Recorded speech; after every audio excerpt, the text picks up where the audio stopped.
All right, welcome to Barrier Brewing Company.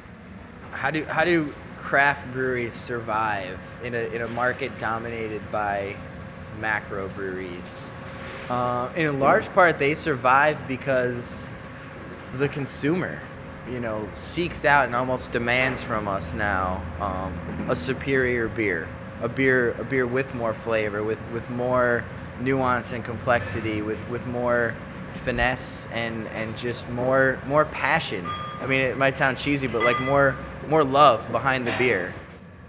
This is not what your typical brewery looks like, and not what a lot of people think of when they think of a brewery. You usually think like these nice, big, shiny, tall stainless steel tanks and these big steam-powered kettles. But right now you'll see this is a pretty bare bones, pretty small scale operation. It's probably about the smallest scale that you can go and still be commercially viable.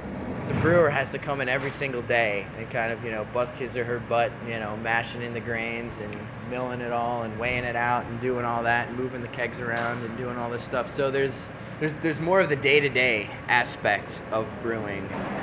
To your left right here, or to your right rather, are two walk-in coolers, which we obviously had built in here and set up.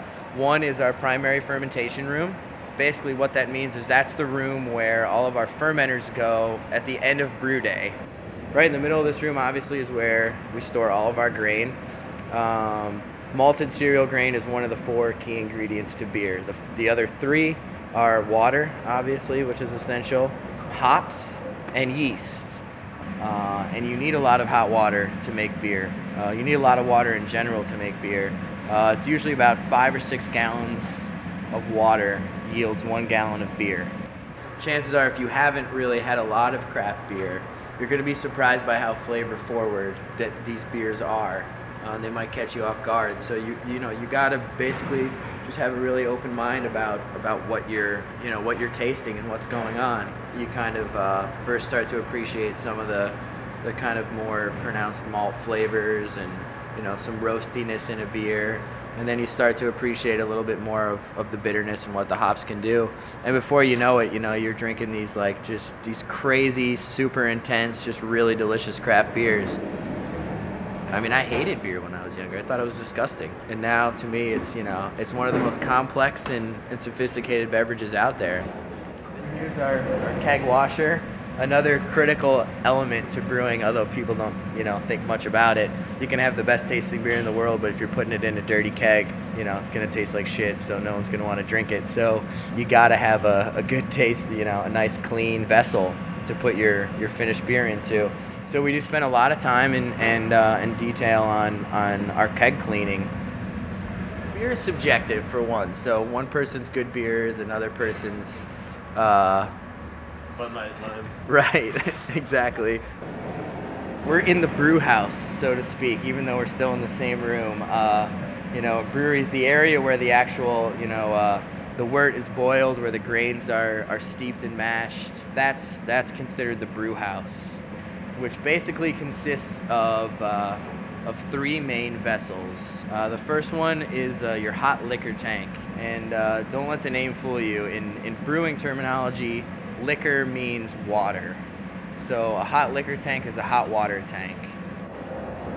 It's a curse and a blessing. Alcohol in a lot of ways is one of, society's woes, and it's caused a lot of problems. But I don't think it's more the misuse and the abuse of it than it is the beverage itself. I think in a lot of ways, beer has spawned a lot of societies and created it. I mean, the beginning, the initiation of agriculture and all of that was largely to have a steady source of grain to produce beer and fermented beverages. So beer has been an integral part of society from the very beginning and continues to be.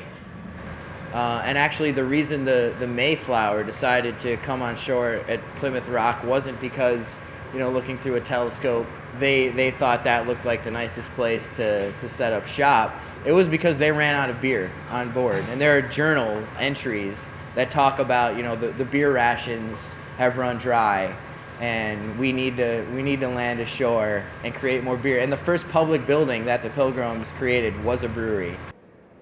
Hops came about around the 13th century, I believe. The reason why it became so popular is because not only is it a great bittering agent, but it has an incredible aromatic and flavor quality to it too. Anything from citrus notes like pineapple, grapefruit, peach, to some really kind of nice piney, resiny, earthy, herbal qualities, to a kind of floral, grassy, musky notes. It really has a huge range depending on the hop varietal you use.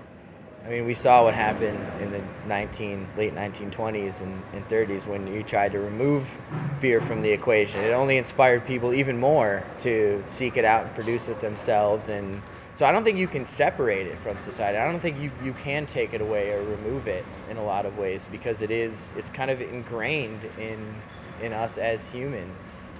In thousands of years, this is ultimately the same beverage that people have been drinking. So I think just based on the history of it, that's reason enough to grab a glass and start drinking.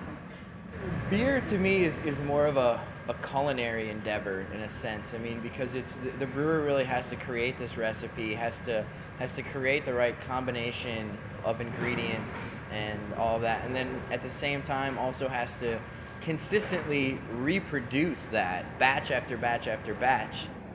The one thing I will say and credit to a lot of these macrobreweries is they've been the innovators in a lot of the technologies that the small brewers use over time, in just kind of, consistency and all these different technologies to kind of, make the brewing process just more reliable and all that. They've really pioneered a lot.